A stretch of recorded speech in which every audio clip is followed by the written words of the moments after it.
제조업의 그래프가 좋아진다는 얘기는 결국 신흥국들의 네. 좋은 경기가 그림이 좋아진다는. 네. 그래서 이제 아까 얘기하셨던 한국 증시가 오히려 미국 증시보다 좀 좋을 수 나을 것 있다. 같다. 네. 저점권에서 무조건 사야 된다는 거는 반도체 자동차. 삼성전자, 하이닉스, 네. 현대차, 기아. 네. 그리고 또 하나 플러스 알파로 할 수 있는 2차전지랑 인터넷. 자, 이번에 이제 FOMC 회의가 열리잖아요. 네. 이번 주에. 네. 그러다 보니까 여기에서 이제 조금 더 매파적인 발언이 나올 것이냐, 아니면 시장이 워낙 불안하니 네. 금융시장을 좀 안정시키는 달래는 파월의 어떤 말이 나올 것이냐, 이 기대감과 걱정이 보기가 반반인 것 같아요. 혼재돼 있다라고 말하는 그러니까 시장이 조금 좋아지면 좋은 말이 나오나 또 아니면 악재가 나오나 막 네. 사람들의 심리가 되게 복잡하죠. 너무 왔다 갔다 하는 거죠. 대표님께서 진짜 좋은 말씀을 해주셨는데요. 무슨 말씀을 드리고 싶냐면은 많은 분들이 연준이 어떻게 말해줄까라는 거를 관심을 많이 가지시기도 해요. 근데 저는 연준의 발언이나 코멘트나 회의록을 시장이 어떻게 해석해 주느냐를 좀 고민하자라는 말씀 많이 드리고 있어요. 대표적인 예가 QT라고 하는 양적 긴축이지 않습니까? 연준의 스탠스는 전혀 변한 게 없거든요. 그러니까 12월 FMC를 의사록을 읽어봐도 굉장히 초보적인 단계에서의 스텝이다라는 것들, 아무것도 결정된 것이 없다라고 말했는데도 불구하고 QT라는 양적 긴축이라는 단어가 딱 나오자마자 시장은 엄청나게 긴장을 했지 않습니까? 왜 그때 어떤 얘기까지 나왔냐면 3월에 그 테이퍼링 끝내고 금리 인상 바로 하고 6월 달에 QT 시작한다 라는 얘기까지 하면서 나스닥이 그다음 하루 만에 3.6%, 3.7% 빠졌거든요.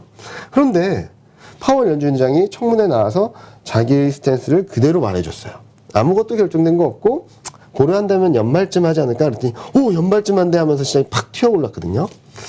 그래서 연준의 통화정책 스탠스는 쭉 기조적으로 흘러가는 것 같아요. 그런데 시장이 어떤 식으로 반응을 할까라는 부분들을 봐야 되는데 저는 일단은 1월 FMC에서는 QT 그리고 6월 달에 양적 긴축 최근 들어서 50bp 금리 인상 이런 얘기까지 나오고 있기 때문에 1월에 어떤 얘기가 나오든 간에 시장이 그렇게 충격을 받지는 않을 것 같다는 생각을 하고 있습니다. 그런데 궁극적인 문제는 요 그림을 한번 보시면요. 밑에 그림을 보시는 게 좀 좋을 것 같은데 파란색이 미국 GDP 성장률 전망이고요. 회색이 미국 12개월 연방금리 선물이라서 12개월 뒤에 연방금리, 기준금리가 어느 정도 올라가겠다라는 얘기를 하는 전망을 나타내는 건데 이게 엇갈리고 있습니다. 무슨 말이냐면 과거 금리 인상 사이클에서 주식시장이 폭락한 적은 단 한 번도 없습니다.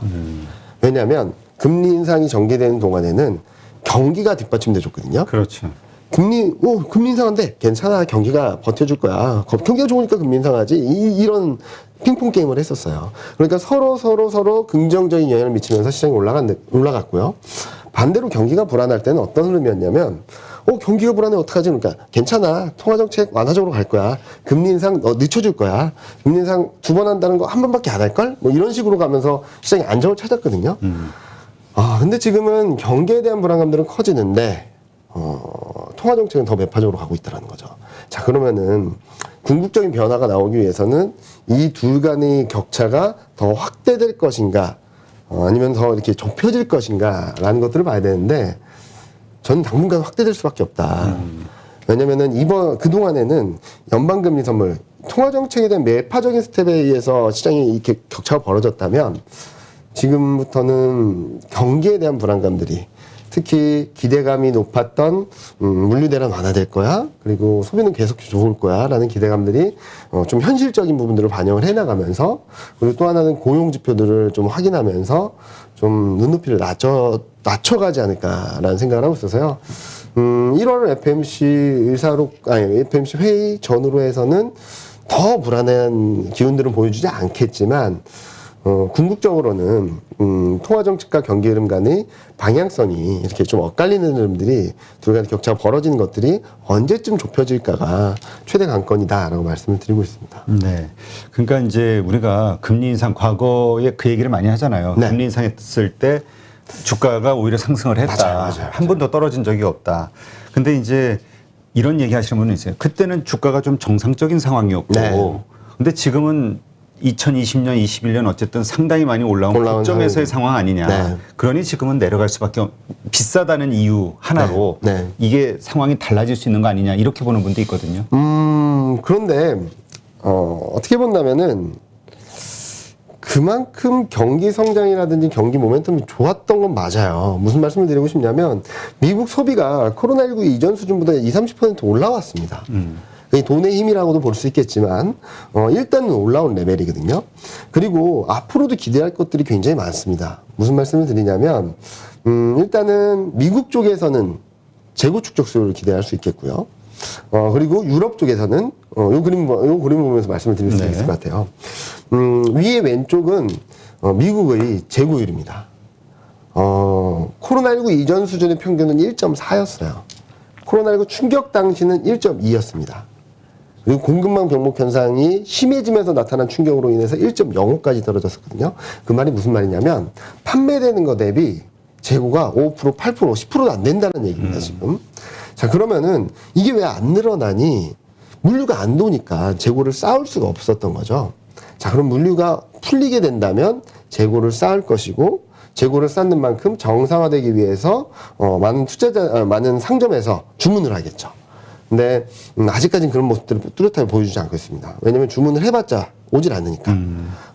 요게 그렇기 때문에 병목 현상이 좀 완화되면 미국 쪽에서는 여기 보시는 것처럼 소비가 워낙 올라와 있거든요. 네. 이게 더 올라갈 거라고 기대하기는 좀 어렵겠죠. 그러니까 플랫한 상황을 이어가는 가운데 미국 쪽에서 기대할 것은 재고를 쌓으려는 그런 수요, 주문, 그로 인해서 제조업이 좀 활성화되는 그런 그림들. 그리고 소비는 유럽 쪽을 한번 기대해봐도 좋지 않을까 하는 생각을 합니다. 지금 유럽이 매 분기마다 코로나19 재확산을 겪으면서 그리고 또 유럽은 회복기금이 작년 하반기부터 풀리기 시작했습니다. 그러니까 그 전부터 다 얘기하고 해놓고 했는데 서로 간에 합의를 거치고 의회 승인 받고 이러면서 시간이 굉장히 딜레이 되거든요. 나라가 워낙 여러 개니. 네. 그래서 아직까지 회복을 중간밖에 못했습니다. 그러니까 미국에서 돈 풀었을 때 그거 가지고 소비 진작이 돼서 이게 올라갔던 것처럼 거죠. 유럽이 이제 그렇게 될 수 있다. 네. 그래서 지금 자동차 수요 전망을 보면요. 올해 자동차 수요 증가율이 5.1%였고요. 내년이 2021년이 5.1%, 2022년이 9.1%로 전망이 되고 있어요. 근데 미국은 9%에서 5%로 둔화됩니다, 올해. 네, 유럽이 5%에서 22%. 그러니까 여러 전망치들을 보면은 유럽 쪽에서 뭐 펜트업 디맨드라고 많이 말하죠.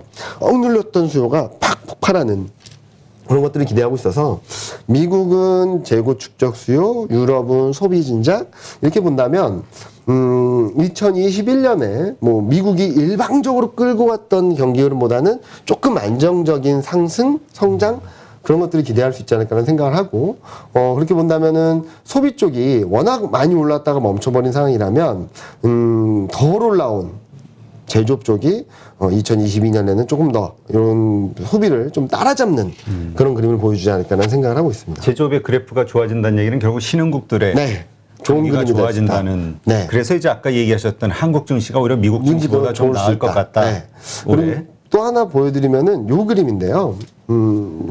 요 그림은 요 맨 밑에 있는 게 아시아, 일본을 제외한 신흥 아시아 쪽의 제조업 PMI인데 많은 분들이 너무 미국 쪽이 좋았다 보니까 경기가 진짜 좋았구나라고 생각을 하실 수도 있겠지만 작년 말 2020년 말부터 좀 꺾이기 시작했고요. 네. 다행스럽게 최근 들어서 이렇게 올라오는 그림을 보여주고 있습니다. 그런데 선진국 글로벌은 2021년 하반기부터 좀 둔화되기 시작했었습니다. 자, 그리고 왜 그러면 지금까지 왜 신흥 아시아가 별로 안 좋니? 라고 말씀을 하신다면 요 그림 보시면 될 것 같아요. 파란색이 G8이고요. 네. 빨간색이 신흥 아시아입니다. 보시면은 굉장히 이상하지 않나요? 신흥 아시아 GDP 성장률이 선진국보다 더 낮아요. 그러니까 선진국 GDP 성장률이 신흥 아시아보다 높습니다. 그러니까 원래 신흥국이 성장을 해야 되고 그렇죠. 선진국은 이미 성숙돼 있는 성숙된 나라니까 나라죠. 네. 오히려 안정적이고 맞습니다. 낮아야 되는데 정반대라는 거죠. 이게 뭐 작년에 기저효과라든지 2021년 기저효과라든지 2020년 4분기 기저효과의 영향이라고는 볼 수 있겠지만 굉장히 이례적인 상황이었던 거죠. 2021년 4분기와 그리고 올해 1분기. 그런데 다행스럽게도 2분기부터는 다시금 신흥 아시아 쪽이 우위를 보이면서 선진국과의 격차를 벌려나가고요. 요 밑에 그림은 뭐냐면은 메이저 5 이게 OECD라는 데에서 주요 지역 국가별 경기 선행 지수를 같은 기준으로 이렇게 산출하거든요. 그래서 국가별로 비교하기 굉장히 좋습니다. 보면은 여기서 메이저 5 아시아와 G7의 경기 선행 지수 상대 강도인데요. 먼저 2021년 초부터 이게 정점을 찍고 신흥 아시아들이 상대적으로 약세를 보이기 시작했어요. 경기 흐름에 있어서. 그런데 최근 하락하던 흐름에서 조금씩 낙폭을 줄여가고 있거든요. 이게 턴어라운드 할 시점이 멀지 않았다라고 볼 수 있겠죠. 근데 과거 이 상대 강도가 턴어라운드 할 때 어떤 흐름을 보였는지 한번 보시면은 턴어라운드 할 때마다 신흥 아시아 증시가 글로벌 증시 대비, 선진국 증시 대비 완전히 강한 모습들을 보여줘 왔습니다. 아마도 올해 1분기를 지나면서는 앞서 말씀드렸던 GDP 성장률의 재역전 그리고 경기선행지수의 상대적 강세, 국면 진입 이런 것들이 신흥 아시아 쪽에 신흥국 쪽에 조금 힘을 실어주지 않을까라는 생각을 하고 있고요. 또 환율도 좀 도와줄 것 같습니다. 아니 조금 전에 이제 유럽이 좋아진다고 하셨으니까 그쵸, 네. 그러면 이제 그동안 달러 강세가 네, 맞습니다. 유로화의 강세가 네, 되면서 약세로 좀 전환될 가능성도 있겠다 이런 생각이 드네요. 그거는 되게 정확히 보신 거고요. 많은 분들이 저 달러가 약세로 갈 것 같습니다라고 말씀드리면은 미국이 금리 인상을 하는데 달러가 약세로 간다고? 그렇죠. 당황스러워하세요. 그러면은 제가 그냥 힌트를 드리죠. 2017년을 한번 기억해 보십시오. 그때 미국이 금리 인상을 4번을 했습니다. 분기마다 쉬지 않고. 그런데 달러 인덱스는 102포인트였던 게 88로 갔습니다. 왜 그랬을까요? 첫 번째는 대표님 말씀하신 것처럼 그때 하더라도 미국 GDP 성장률보다 유럽 GDP 성장률이 높았어요. 이게 기본적으로 체력이 미국보다 유럽이 강했다는 거죠. 올해도 비슷합니다. 유럽 GDP 성장률이 미국보다 높아요. 자, 그리고 두 번째는 미국이 금리 인상을 할 거란 건 모든 사람이 알고 있었습니다. 하기 전에. 그래서 2016년에 90포인트 초반에 있던 달러 인덱스가 102포인트까지 올라갔던 거고요. 지금도 좀 비슷하지 않습니까? 미국이 금리 인상 할까 말까의 문제가 아니라 더 매파적으로 하느냐 아니면 조금 슬로해지냐 문제죠. 금리 인상 하는 거 다 알고 있습니다. 그래서 작년에도 달러 인덱스가 90포인트에서 96까지 쭉 올라온 거죠. 자, 이제 모두 알고 있는 미국 통화 정책은 일정 부분 선반영됐다라고 본다면 중요한 건 20입니다. 2017년에 연초부터 달러 인덱스가 102에서 88로 이렇게 다이렉트로 떨어졌던 이유 중에 하나는 드라기 총재, 그 당시 ECB, 유럽 중앙은행의 총재가 우리도 통화정책 정상화할 수 있어란 발언 하나 때문에 시작된 거예요. 그리고 그 발언 뒤에 진짜로 유럽은 2018년에 통화정책 정상화를 시작하기 위한 준비 과정을 거쳤고요. 무슨 말씀을 드리냐면 그동안에 미국만 매파적으로 갖고 다른 나라들은 다 멈춰 있었거든요. 거의 완화적인 스탠스를 유지했습니다. 지금도 22는 아직까지 완화적인 스탠스고요. 22 쪽에서 어느 정도 통화정책 정상화에 대한 언급을 해준다면 기본적으로 체력이 유럽이 강하다. 플러스 미국과 유럽 간이 통화정책에 있어서도 미국만 일방적인 매파적인 흐름에서 좀 균형이 맞춰질 수 있다. 라는 분들을 감안해서 본다면 아마 22 통화정책의 정상화 발언, 정상화하는 시사점을 말하는 시점부터 달러는 약세를 보이고 이렇게 된다면 또 한 번 신흥국, 신흥 아시아 쪽에 조금 더 변화를 야기할 수 있는 그런 그림을 만들어주지 않을까라는 생각을 하고 있습니다. 그러니까 이제 결국 미국이 금리 인상한다는 건 우리도 이제 마찬가지로 금리 인상했듯이 네. 유럽도 할 수밖에 없는 거니까 네, 맞습니다. 그렇게 되는 그 시점이 됐을 때 이제 드디어 달러가 좀 약해지는 그림으로 갈 거다라고 보는 거죠. 자, 그러면 지금 아까 말씀하셨듯이 이제 금리 인상이 된다 하더라도 결국 인플레이션 우려가 좀 떨어지면 여러 가지 강도가 좀 약해질 수 있다. 네. 그리고 그 인플레이션이 떨어지는 요인으로는 공급망 병목 현상이 해소되는 네, 네. 거라고 얘기했을 때 이제 문제는 시장이 걱정하는 건 그거잖아요. 수요가 자꾸 늘어나서 경기가 좋아져서 가는 거면 괜찮은데 네. 말씀하신 대로 일시적 어떤 현상 그렇다면 이 현상이 해결되면 또 반대로 경기는 꺾이는 거 아니냐. 네, 왜냐하면 네, 네. 수요가 늘어난 게 아니라 지금 그 몰려 있는 것 뿐이니까 해결이 네. 안 돼서 네. 그러면 또 결국은 또 시장이 악영향을 그러니까 이래도 악영향 저래도 악영향 그러니까 결국은 어느 쪽이든 양방향으로 악영향 아니냐 이렇게 보는 분도 있거든요. 그렇게도 볼 수 있습니다. 그런데 하나 말씀드리면 일시적으로 소비에 대한 불안감들이 들어오는 게 저는 단기적으로는 아파요. 아픈데 병목 현상 측면에서 조금 더 나은 그림이라고 볼 수 있겠죠. 그러니까 소비가 안 좋으니까 이제 계속 경기가 안 좋다라는 것보다도 그러니까 미국 쪽 소비는 그렇게 크게 너무 기대하지 않으셨으면 좋겠어요. 이미 정점 찍었다. 정점 찍고 여기서 더 엄청나게 좋아지기보단 지금 수준만 지켜줘도 되게 감사한데 더 중요한 것은 재고를 쌓으려는 수요들이 다시금 들어올 수 있는 병목 현상 완화가 더 중요한 거다라는 말씀을 드리는 거고 그렇게 본다면 소비가 조금 슬로해지면은 좀 둔화되면 오히려 아까도 처음 말씀드렸던 것처럼 100명 그러니까 재난지원금을 받으면서 사고 싶었던 한 물건을 사고 싶었던 사람이 100명, 110명, 120명, 130명 이렇게 늘어났던 거예요. 근데 거꾸로 공급이 되는 것들은 100이었던 게 90, 80, 70으로 줄었고 자 그러면은 사람들 고용이 늘어나면서 지금 고용이 아무리 더디다고 하더라도 고용은 조금씩 늘어나고는 있습니다. 그렇게 보면은 사람들이 다시 일자리로 돌아오면서 병목 현상은 70이었던 게 75, 80 95, 90, 뭐 이렇게 조금씩 왔다 갔다 하겠죠. 그런데 130이었던 수요가 120, 110으로 줄어들면 이 균형이 맞춰지는 시점이 조금은 앞당겨질 수 있다고 생각을 하거든요. 저는 그런 차원에서 병목 현상이 완화되고 그러면은 재고 축적 수요가 들어올 거고 그러면은 제조업 경기들이 좋아지니까 신흥 아시아 쪽에 좀 더 유리한 환경이다.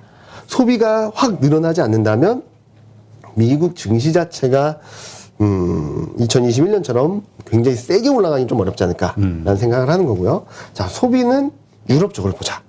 이제 막 재난지원금이 작년 하반기부터 풀리기 시작했고, 워낙 눌려있던 수요들이 많다 보니까 좀 올라오는 그림을 보여줄 수 있겠다.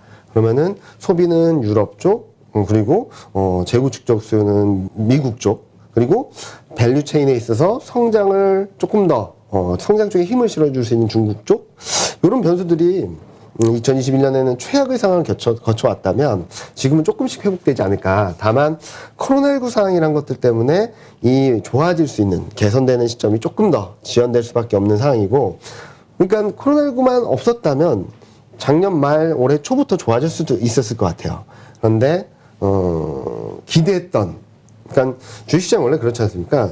야, 이 정도 좋을 거야 라고 생각했던 게 이렇게 점점 더 좋아지네 라고 하면은 주식시장은 이렇게 올라가다 이렇게 올라가잖아요. 그렇죠. 근데 이렇게 올라갔는데 이 좋았던 그림이 더 좋아진다면 이렇게 좀 이렇게 올라갈 텐데 이렇게 올라간 상황에서 생각해보니까 지금 보니까 여기네? 그러면 중시는 이렇게 조정을 받고 다시금 바닥을 잡아가는 그림이라고 생각을 하거든요. 그래서 앞서도 말씀드리고는 부분이긴 하지만 경기가 엄청 나빠진다라고 말씀드린 건 아니에요. 그러니까 이렇게 좋아질 거라고 기대했던 것들이 여기라는 거예요. 그렇기 때문에 좀 너무 많이 올라왔기 때문에 좀 되돌림이 클 수밖에 없고 이 되돌림 과정에서 단기적으로는 한국 증시는 특히 실적이라든지 아니면은 수급적이라든지 이런 것들 풀고 넘어가야 될 것들이 너무 많아서 좀 상대적으로 약할 수밖에 없지 않을까라는 생각을 하고 있습니다. 자, 그럼 이런 시점에서 이제 우리가 성장주 뭐 기술주 혹은 가치주 논쟁이 많잖아요. 네. 왜냐하면 지금 아까도 잠깐 말씀드렸지만 넷플릭스 보니까 20% 최근에 빠졌다. 그저께 네. 며칠 전에 20% 빠졌다 해서 한번 봤더니 지금 최근 2, 3개월간 50%가 빠진 거라. 맞습니다. 그러니까 이런 미국도 성장주들이 이렇게 급락을 하에 있는 한국도 마찬가지죠. 네, 맞습니다. 그럼 성장주를 버리고 이제 가치주를 선택해야 되나? 뭐 이런 생각. 매출과 실적이 나오는? 근데 그래서 저는 많은 분들이 진짜 그 질문 진짜 많이 해주세요. 그렇죠. 성장주냐 가치주냐 뭐냐 그런데 제가 드리고 싶은 말씀은 구분이 의미 있을까? 말씀하셨던 데서 또 답이 있어요. 진짜로 실적이 나오고 매출이 잘 나오는 애들만 갖고 되지 않을까? 그 안에서 성장주든 가치주든 다 제외해놓고 그래서 저는 굳이 꺼내들자면은 수출주 그리고 구조적 성장주. 그러니까 매출과 실적이 어느 정도 가시화되어 있는 성장주들 있지 않습니까? 특히 뭐 최근 굉장히 많이 하락한 인터넷, 네이버, 카카오, 그리고 2차 전지 이런 업종들이나 종목들이 저는 좀 좋지 않을까라는 생각을 하거든요. 왜냐면은 이 업종들이 뭐 금리가 워낙 급등을 했다. 그리고 뭐 규제 리스크가 있다. 그리고 개별 기업들의 리스크가 있어서 좀 많이 빠진 건 맞지만 이로 인해서 10% 20%대 성장을 하는 게 갑자기 제로 성장을 하는 건 아니거든요. 그렇죠. 그래서 그동안 워낙 성장을 탄탄하게 해왔던 데는 지속해온 데 따라서 프리미엄을 좋았던 것들을 일정 부분 많이 정상화하고 있다라고 생각을 하고 있어서 이 성장에 대한 방향성만 흔들리지 않으면 되돌린 다음에 다시금 올라갈 수 있는 그림을 만들어줄 수 있다고 생각하고 있고요. 가치주, 많은 분들이 시클리컬하고 은행주, 금융주, 네, 금융상이 금융주, 되니까 맞습니다. 금융주, 그다음에 뭐 화학, 철강주, 네. 이제 조선주 뭐 이런 거 지금 바닥에서 담아야 되는 거 아니야? 뭐 이런 생각들. 전 좀 조심하자라는 말씀을 드리고 있어요. 왜냐면은 일단은 시클리컬 업종들은 2021년에 너무 좋았습니다. 실적이. 근데 그렇다 보니까 반대급부로 2022년이 역성장입니다. 전년 대비 증가율로 보면. 이런 상황에서 물가가 오를 거야라는 기대를 더 가져갈 수 있을까에 대한 고민이 필요하죠. 왜냐면은 미국의 통화 정책이 더 매파적으로 가면 갈수록 금리 인상을 한 번, 두 번 하면 할수록 물가 상승에 대한 기대감들은 약해질 수밖에 그렇죠. 없거든요. 그렇기 때문에 최근 이익 전망 흐름들을 보면은 시클리컬들이 계속적으로 하향 조정되고 있습니다. 그리고 원자재 가격이 여기서 더 급등을 할 수 있을까라는 부분들에 있어서도 좀 쉽지 않다라고 말씀을 드리고 있고요. 이런 것들을 본다면 저는 2021년에 봐왔던 패턴과 또다시 한번 판을 뒤집는 그림이 나와야 되지 않을까라는 생각을 하고 있고요. 그래서 저는 2022년에 1분기 중에 코스피가 뭐 2,700 밑으로 내려간다거나 그럴 때는 한번 수출주, 반도체 자동차겠죠. 그리고 구조적 성장주, 인터넷 2차 전지 이런 업종들을 좀 충분히 담아 놓으시면은 올해 말 내년까지 좀 또 한 번의 상승이 있을 거라고 생각하거든요.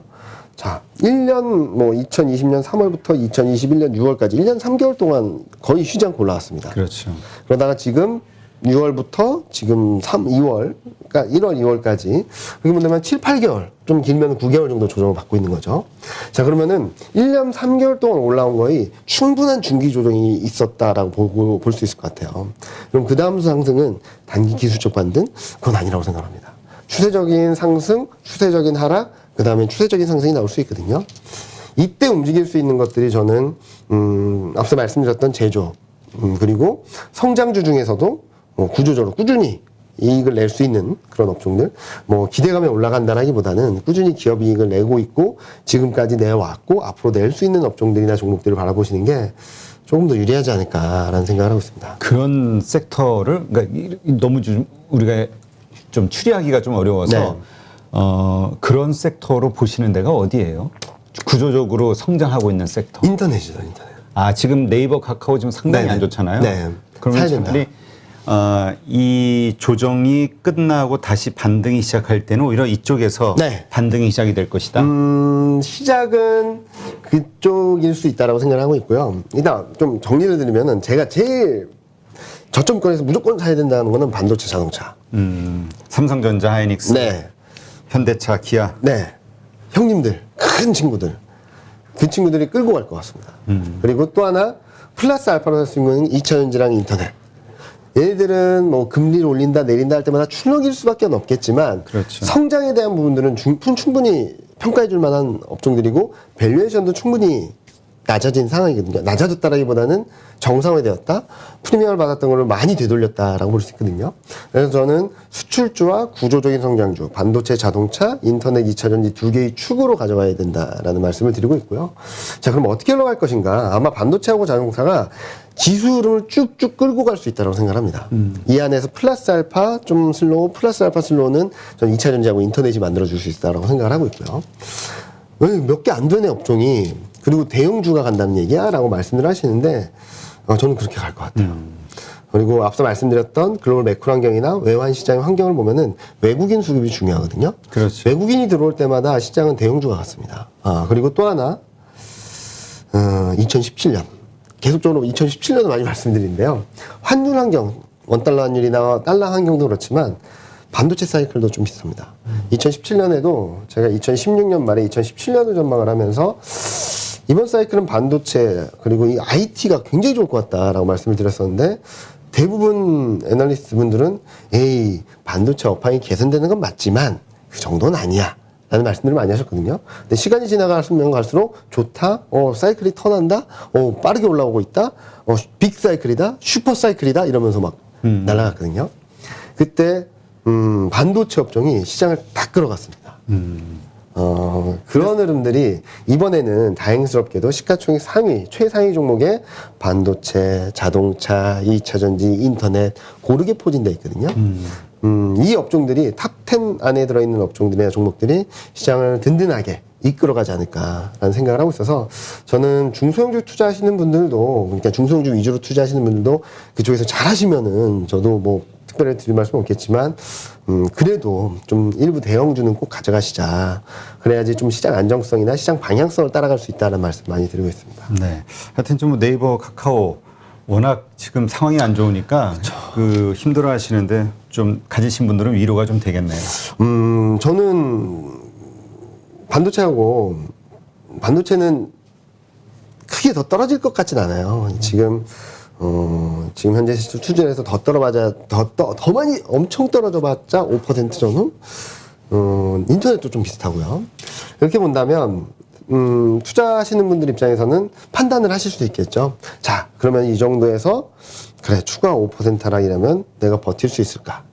또는 추가 5%라면은 분할 매수를 할 수 있겠구나. 그런 식으로 좀 전략적으로 스탠스를 잡아가실 수 있는 시점이 점점 가까워지고 있다고 생각합니다. 그래서 제가 10월부터 계속적으로 아직까지는 그렇긴 하지만 좀 조심하자, 현금 비중 좀 확보하자라고 말씀드렸던 이유는 이럴 때 누군가에게는 엄청난 공포의 순간일 수 있지만 좀 여유가 있으신 분들이나 어느 정도 현금이 있으신 분들은 굉장히 기회의 시간일 수도 있거든요. 그런 것들을 좀 잘 활용하셔서 2022년 하반기에는 생각했던 것보다 좀 빠르게 내가 수익 전환했구나.